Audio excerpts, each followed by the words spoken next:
Bonjour à tous, vous m'entendez bien? Je suis très heureux d'être là aujourd'hui parmi vous parce que j'ai pas pu être là pour l'inauguration. Ma nièce n'a pas voulu annuler son mariage. Et donc, fantastique bâtiment. Je vous propose de prier. Seigneur, ta parole est bénie. Nous avons besoin de l'aide de ton Esprit Saint pour la comprendre. Ta parole est source à laquelle nous devons nous désaltérer, nous conformer pour te rester fidèles et persévérants. Que le texte ancien que nous allons voir ce matin soit pour nous une source inépuisable pour mieux te connaître. Que ça soit un encouragement pour nous à toujours être fidèles, zélés, persévérants dans la foi, dans l'attente des promesses de Dieu. Amen.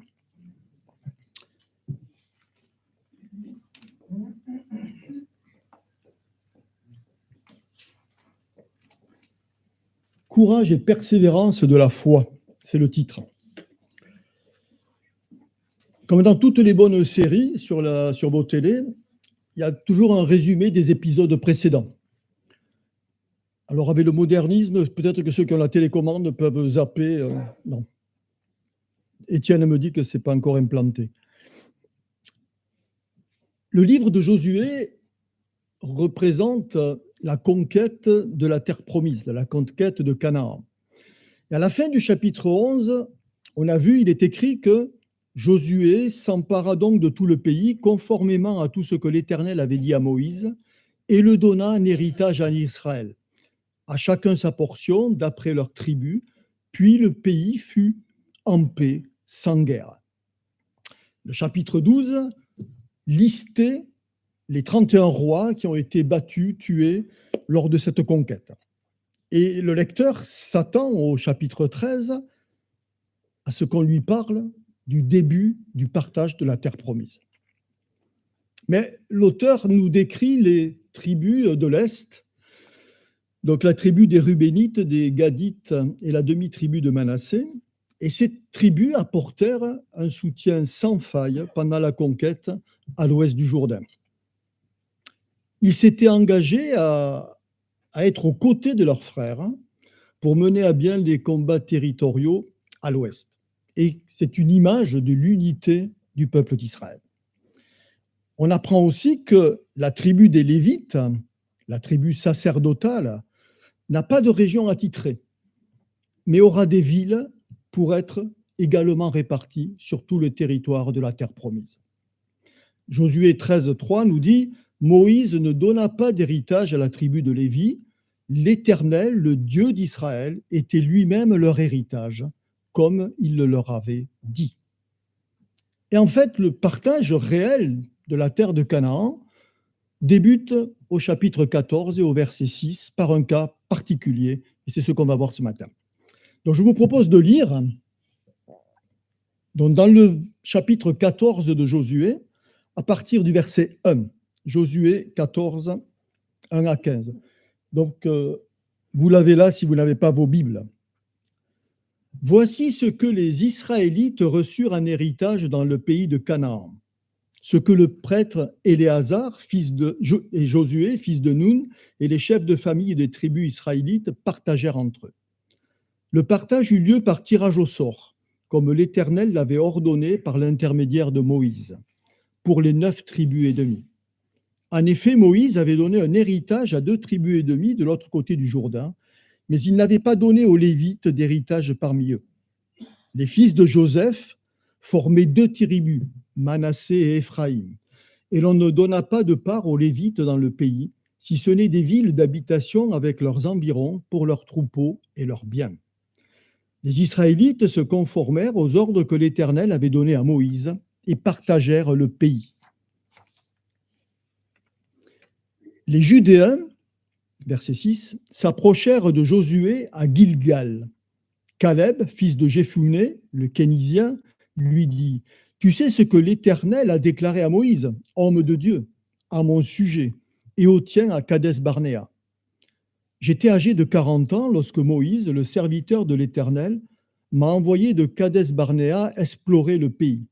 Et c'est avec un cœur droit que je lui ai fait mon rapport. Mes frères qui étaient montés avec moi ont découragé le peuple. Mais moi, j'ai suivi pleinement la voie de l'Éternel, mon Dieu.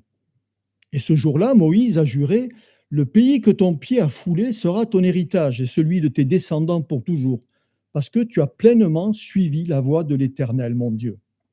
Maintenant, voici que l'Éternel m'a fait vivre, comme il a dit. Il y a 45 ans que l'Éternel a dit cela à Moïse, à l'époque où Israël marchait dans le désert, et je suis aujourd'hui âgé de 85 ans. C'est pas moi qui parle, là, c'est Caleb. Je suis encore aussi robuste que le jour où Moïse m'a confié cette mission. J'ai autant de force que j'en avais alors, qu'il s'agisse de combattre ou de partir en campagne et en revenir. Donne-moi donc la région montagneuse dont l'Éternel a parlé cette époque-là. Tu as appris, alors qu'il s'y trouve des Anakim, qu'il y a des villes grandes et fortifiées. Si l'Éternel est avec moi, je les chasserai comme il l'a dit.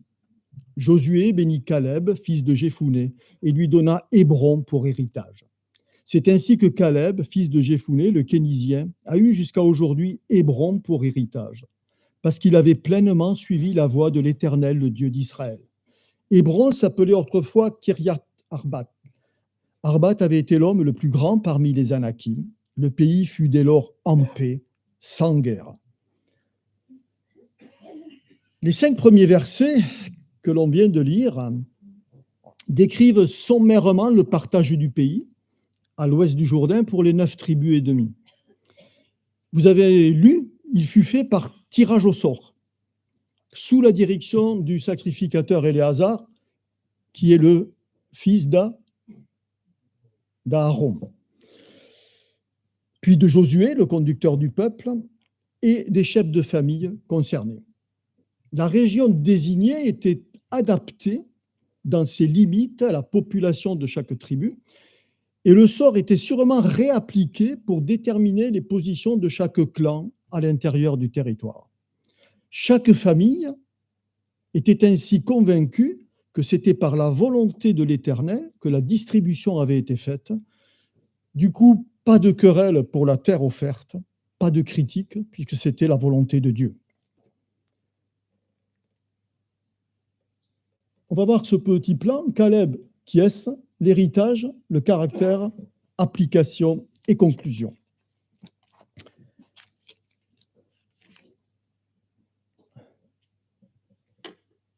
Alors, c'est un nom que l'on connaît, pour ceux qui lisent un petit peu la Bible. C'est le nom d'un guerrier courageux, Caleb. 1 an et demi après la sortie d'Égypte, le peuple d'Israël se trouve devant la limite inférieure de la terre de Canaan, à Kadès-Barnéa. Et voici ce que dit Moïse à Israël. Deutéronome 1, 21. Regarde Israël, l'Éternel ton Dieu met le pays devant toi. Monte, prends en possession, comme te l'a dit l'Éternel, le Dieu de tes ancêtres. N'aie pas peur, ne te laisse pas effrayer. Mais Israël veut faire preuve de prudence. Et un groupe d'exploration est mandaté. Et Caleb fait partie, en tant que représentant de la tribu de Juda, du groupe d'espions envoyés par Moïse, donc pour découvrir ce pays à conquérir. Et vous connaissez malheureusement la suite. Sur les 12 espions, 2 seulement sont favorables pour se lancer dans la bataille, en suivant la promesse de Dieu. C'est Josué et Caleb. Et cet épisode malheureux entraîna le jugement de Dieu sur Israël. Errance pendant 40 ans dans le désert. 1 année d'errance par jour d'exploration. 40 jours d'exploration, 40 années de perdu dans le désert. Un détail qui est à remarquer, c'est que je vous ai dit que le partage commence au chapitre 14 avec donc Caleb qui reçoit Hébron. Et ça va se terminer au chapitre 19 avec Josué qui reçoit Timnath-Serah. Donc ça sera sa ville, sa région, dans la montagne d'Éphraïm. La boucle est bouclée. Chaque espion fidèle de l'Éternel a obtenu sa terre, a obtenu la promesse de Dieu, et les 10 autres sont morts au désert à cause de leur incrédulité. Alors faisons plus ample connaissance avec Caleb. Caleb en hébreu, ça a plusieurs significations. La première, c'est le chien, et puis sincère ou loyal. Alors j'espère que ce n'est pas péjoratif quand on l'appelle le chien, mais que c'est plutôt représentatif de la fidélité, de sa loyauté à son maître, le Dieu d'Israël, comme un chien fidèle. Caleb, il est kénisien, nous dit ce texte, verset 6. Il n'est pas né israélite, mais il fut accepté comme tel, comme beaucoup d'autres, en raison de son obéissance aux lois de Dieu. Et lorsque les espions sont arrivés au-dessus d'Hébron, ils ont vu quelque chose de merveilleux. Les grappes de raisin étaient si grosses, si magnifiques, qu'elles étaient portées à 2 sur un bateau. Je crois qu'au Méridien, il n'y en a pas. Des bâtons peut-être, mais pas des grappes. Et ainsi, la vallée fut appelée Escol. Et en hébreu, ça veut dire la grappe. Et puis, il y avait beaucoup d'autres fruits, nous dit le texte, des figues, des grenades. Le pays correspond réellement à la description donnée par l'Éternel. Un pays riche, un pays florissant, un pays aux cultures abondantes, un pays où coule le lait et le miel. Et de retour, au bout des 40 jours d'exploration, ils font le bilan, ils font un rapport de cette exploration. Mais il y a un hic. Et le hic, on le voit en Nombre 13, versets 28 à 33. Voilà ce que disent les espions. Le peuple qui habite ce pays est puissant. Aïe.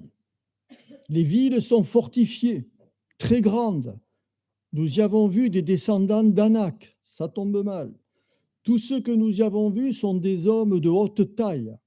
Mais les hommes qui l'y avaient accompagné dirent, nous ne pouvons pas monter contre ce peuple, car il est plus fort que nous. Nous y avons vu les géants, les descendants d'Anak qui sont issus des géants. À nos yeux et aux leurs, nous étions comme des sauterelles. Ça fait mal. L'anxiété, la peur, le manque de confiance en Dieu, et ils ne veulent pas aller au combat, qu'ils auraient gagné par la volonté de Dieu. Et nous sommes souvent, nous, chrétiens, confrontés à ce même problème chaque fois que nous refusons de nous lever quand le Seigneur nous appelle à le suivre, à agir pour lui et à être ses serviteurs fidèles. Nous perdons, sans les livrer, les batailles que Dieu aurait voulu que l'on gagne. Quelle perte de temps quand nous décidons égoïstement de faire notre volonté en prenant des chemins détournés. Quel manque d'obéissance, de confiance envers le Seigneur. Quelle obstination à ne faire que ce qui nous plaît ou nous rassure. Ce ne fut pas l'attitude ni de Josué, ni de Caleb. Ils avaient pourtant ramené ces fruits, ces grappes, qui étaient des preuves de la véracité des promesses de Dieu. Et voilà ce que dit Caleb en Nombre 13, 30. Caleb fit taire le peuple qui murmurait contre Moïse. Parce que vous comprenez bien que le peuple d'Israël, dans sa majorité, était pour les 10 espions qui avaient dit « mais ça sera impossible ». Et voilà ce qu'il dit. Lui, « Montons, emparons-nous du pays, nous y serons vainqueurs ». Nous serons vainqueurs car c'est la promesse de Dieu. Faisons-lui confiance. Pendant 40 ans dans le désert, Caleb et Josué vont ronger leurs freins pour attendre sous la conduite de Josué le temps de Dieu pour conquérir Canaan. Au verset 8, voilà ce qu'il dit des 10 autres espions. Mes frères, puisqu'ils étaient représentants des tribus d'Israël, qui étaient montés avec moi, ont découragé le peuple. Mais moi, j'ai suivi pleinement la voie de l'Éternel. Vous trouverez toujours, frères et sœurs, des gens pour vous saper le moral, pour vous détourner de la volonté de Dieu, pour vous inciter à ne pas vous lever dans le service, car eux-mêmes n'en ont pas envie. Beaucoup vous critiqueront, car vous faites pour Dieu ce qu'il ne désire pas faire. Vous serez leur pierre d'achoppement, quelque part. Mais il vaut mieux servir Dieu que les hommes. Et là, nous sommes juste 5 ans après le passage du Jourdain. La conquête est certes avancée, même si elle n'est pas totalement achevée, et le partage va avoir lieu. Et Caleb réclame son dû, car il a une entière confiance dans la promesse de l'Éternel. Héritage de Caleb. Qu'en est-il? D'où vient cet héritage? Je vous l'ai dit, lors de l'envoi des espions, Caleb avait 40 ans. 40 ans après, dans le désert, il en a 80, si je ne m'abuse. Et avec Josué, ils franchissent le Jourdain. Et 5 ans après, donc après Jéricho, après Haï, après la coalition des rois du Sud, la coalition des rois du Nord, nous sommes face à la demande de Caleb pour rentrer en possession de son héritage personnel.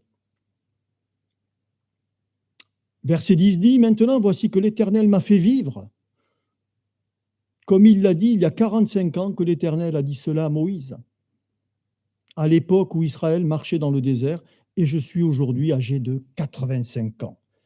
Donne-moi donc la région montagneuse dont l'Éternel a parlé à cette époque-là. Donc, vous voyez, parfois, l'Éternel peut vous proposer, peut vous promettre quelque chose. Là, ça fait 45 ans qu'il attend.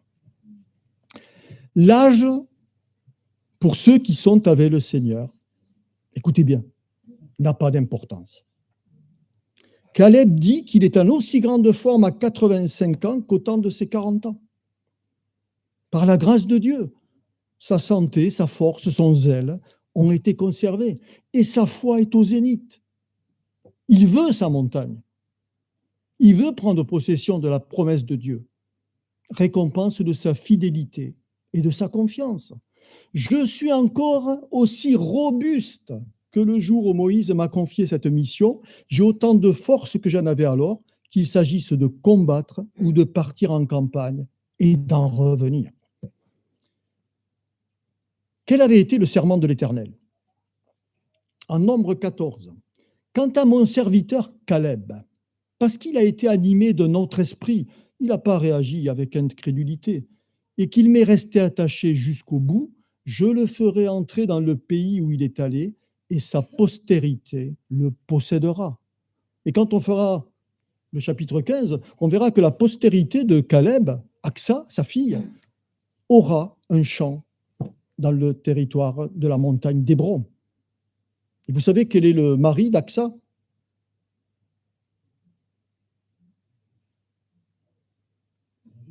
C'est un juge, bravo. Et c'est le premier juge d'Israël, Othniel. Bon, Paul, tu n'as que 6 points. Caleb aura cette région de la montagne d'Hébron, car il est resté attaché à son Dieu. Ce guerrier courageux, zélé, fidèle, a mis son espérance dans ce cadeau à venir, sans douter de la promesse de Dieu. Il fut patient, il fut persévérant.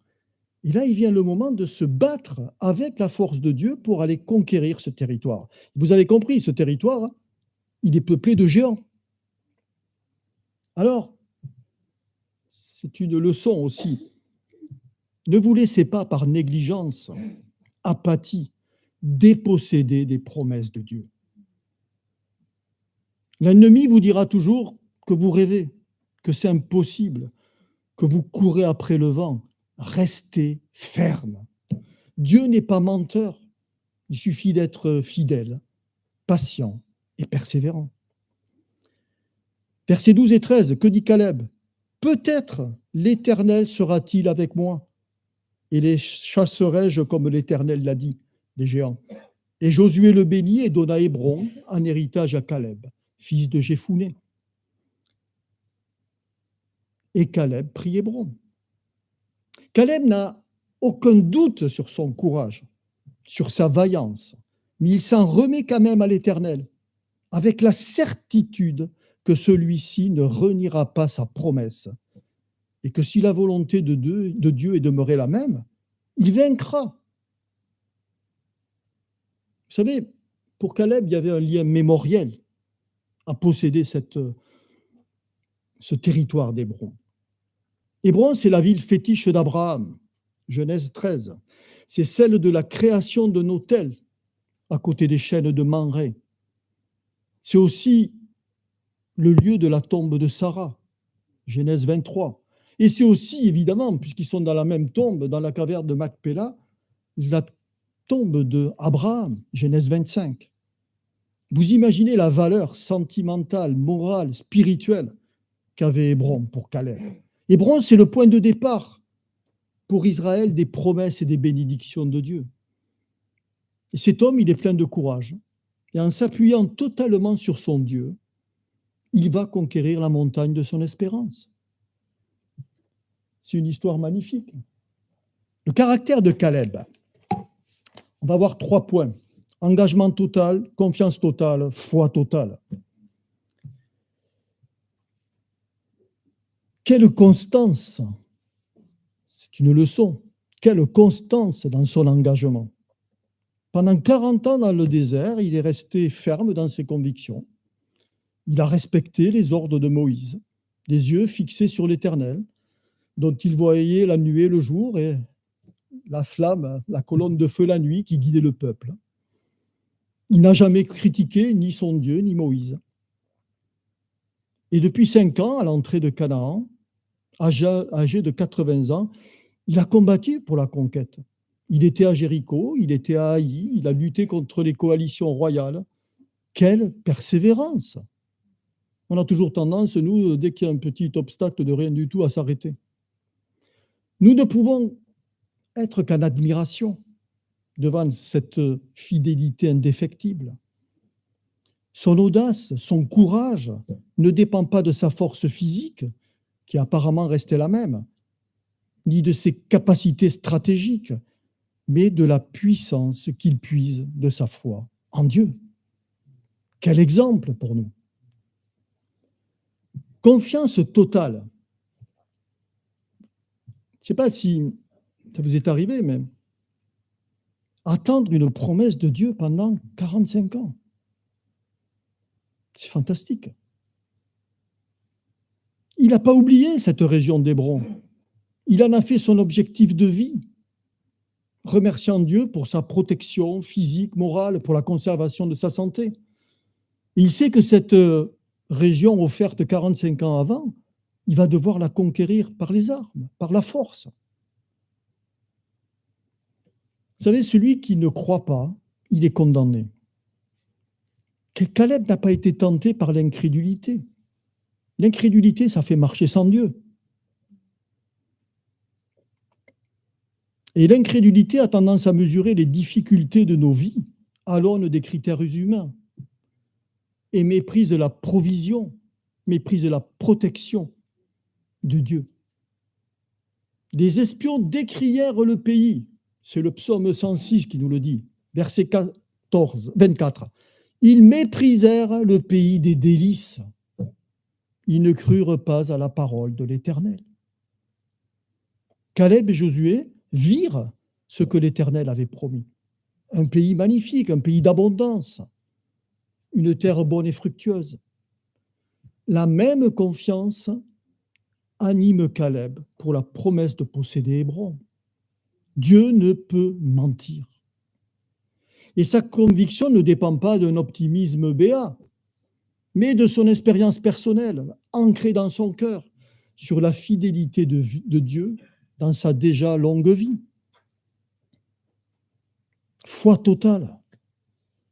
Vous savez, la foi totale comme ça, elle encourage les croyants à revendiquer les promesses de Dieu.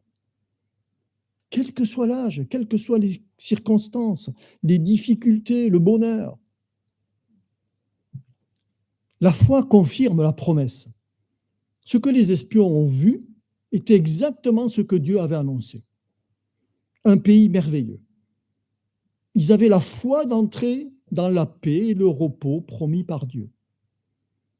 Et malgré la vue de ces richesses promises, les 10 autres espions oubliaient Dieu pour ne voir que les géants. Mais Dieu est plus fort que les géants. Et puis la foi, c'est une preuve aussi de la fidélité de Dieu. L'assurance de Caleb, son zèle, sont des preuves de la fidélité de Dieu. Si nous avons l'habitude de vivre par la foi, nous avons déjà, peut-être pas tous, mais nous avons déjà fait l'expérience des interventions du Seigneur dans nos vies pour protéger, pour nous guider, pour nous relever, pour nous encourager, pour nous guérir. Cela conforte notre foi. Et puis la foi, elle prend les promesses au présent. Nombre 13-30, montons, emparons-nous du pays, nous y serons vainqueurs. Ça, ce sont les paroles de Caleb.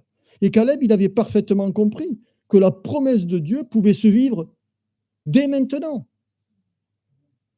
Levons-nous, frères et sœurs, empressons-nous de prendre possession du pays. Nous vaincrons car Dieu le veut. Si Dieu a promis quelque chose, c'est qu'il désire que nous l'obtenions. Il nous a promis la vie éternelle dans l'avenir, lors de son retour, mais déjà, aujourd'hui, ici et maintenant, nous devrions la vivre au présent. Car quoi qu'il arrive, nous l'obtiendrons. Un autre exemple, Matthieu 11, 28. Jésus dit, « Venez à moi, vous tous qui êtes fatigués, chargés, courbés sous un fardeau, et je vous donnerai du repos. Acceptez mes exigences et laissez-vous instruire par moi, car je suis doux et humble de cœur et vous trouverez le repos pour votre âme. Mais si vous venez à lui, ce repos, vous l'avez immédiatement. Je ne vous donnerai pas seulement du repos au ciel, mais maintenant, c'est ça que dit Jésus. Alors croyez-le et profitez du repos et de la paix divine dès aujourd'hui. Ne passez pas à côté des promesses de Dieu. Et puis la foi, évidemment, repose exclusivement sur le Seigneur. Vous savez, des fois, le pécheur troublé peut obtenir la délivrance, non pas en considérant la grandeur de ses péchés, mais en acceptant les promesses et en s'abandonnant tout entier à la grâce de Dieu. Caleb a une vie entièrement, pleinement guidée par la foi. Application. On dit souvent que Caleb est un type, une représentation de la victoire des chrétiens qui sont en Christ. Josué est vu comme un type de Christ, vous savez. La destinée de Caleb est liée à celle de Josué, comme celle du croyant est liée à Christ. Souvenons-nous que Caleb a été béni à cause de sa foi. Et pour nous, la seule chose qui nous sauve, c'est la foi en Christ. C'est le seul nom de Christ qui nous sauve. Alors suivons-le avec courage, avec zèle, avec obéissance, sans laisser les circonstances nous troubler, avec dans le cœur l'espérance des choses à venir. Et l'espérance des choses à venir, c'est exactement la définition de Hébreux 11.1. La foi est une ferme assurance des choses qu'on espère. Il a espéré pendant 45 ans avoir Hébron, une démonstration de celle qu'on ne voit pas. Tous ceux qui croient au Seigneur ont cette espérance de passer l'éternité en sa compagnie. Restons fermes, témoignons à ceux qui ne le connaissent pas. Et l'histoire de Caleb est un exemple parfait de l'attitude qui se confie dans le Seigneur. J'aime beaucoup le psaume 37, surtout les versets 4 à 6. « Fais de l'Éternel tes délices, et il te donnera ce que ton cœur désire. Recommande ton sort à l'Éternel, mets ta confiance à lui, et il agira. Il fera paraître ta justice comme la lumière, et ton droit comme le soleil en plein midi. » Ça veut dire quoi? Ça veut dire fais de l'Éternel ta priorité. Mets le Seigneur au centre de ta vie. Fais-lui confiance. Il t'accordera ce que ton cœur désire, parce que ton cœur ne pourra désirer que des choses que Dieu veut te donner. Et tu entreras un jour dans la possession de ton héritage céleste. Marchons par la foi et pas par la vue. En conclusion,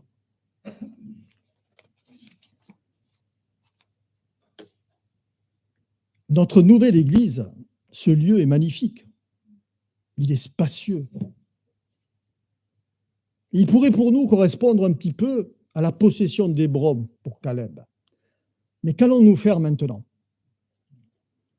Est-ce qu'on va attendre que l'ennemi attaque de nouveau pour nous désunir? Allons-nous nous endormir, nous asseoir, satisfaits de ce que nous avons? Génial. Dimanche dernier, Damien a tracé le plan de la route du disciple, qui est lumière du monde. Le sermon sur la montagne nous montre comment nous devrions vivre maintenant que nous sommes des disciples de Christ.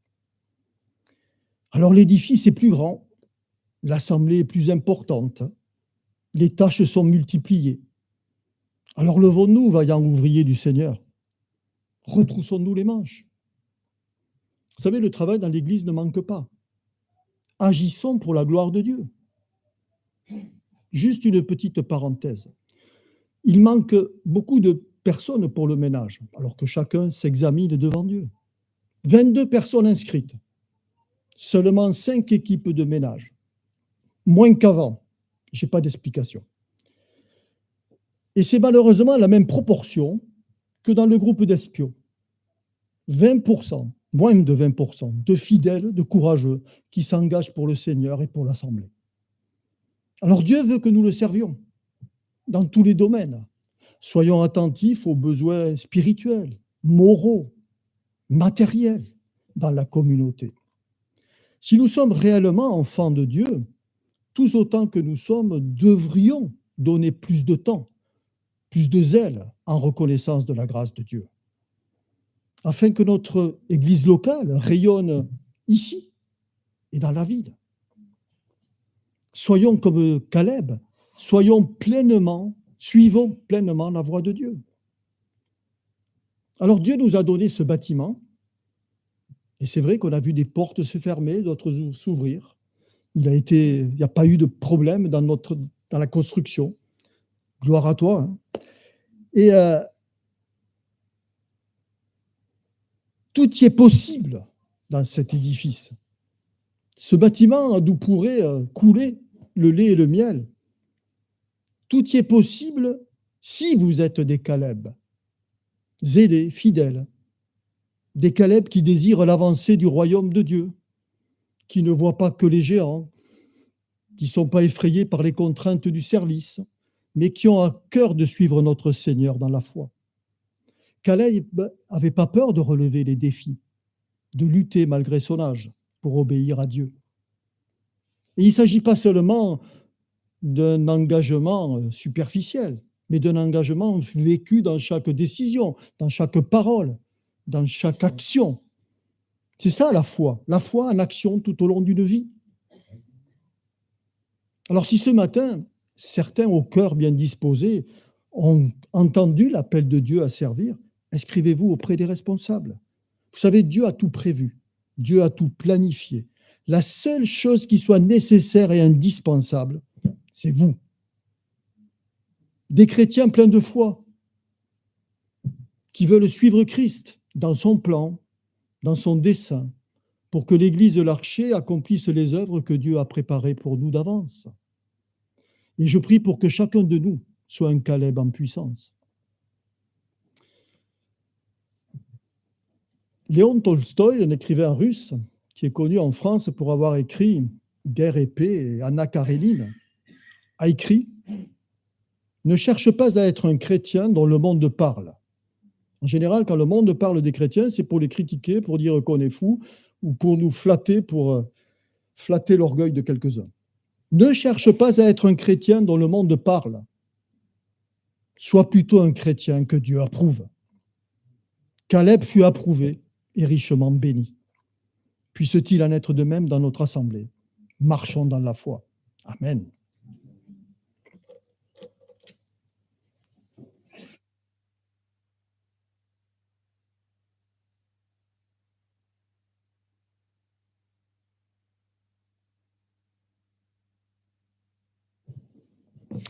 Avant de passer aux annonces, j'ai oublié de le dire un petit peu en introduction à ce culte. Donc, nous avons la joie d'accueillir donc des personnes qui représentent le ministère des GDO. Je pense qu'ils sont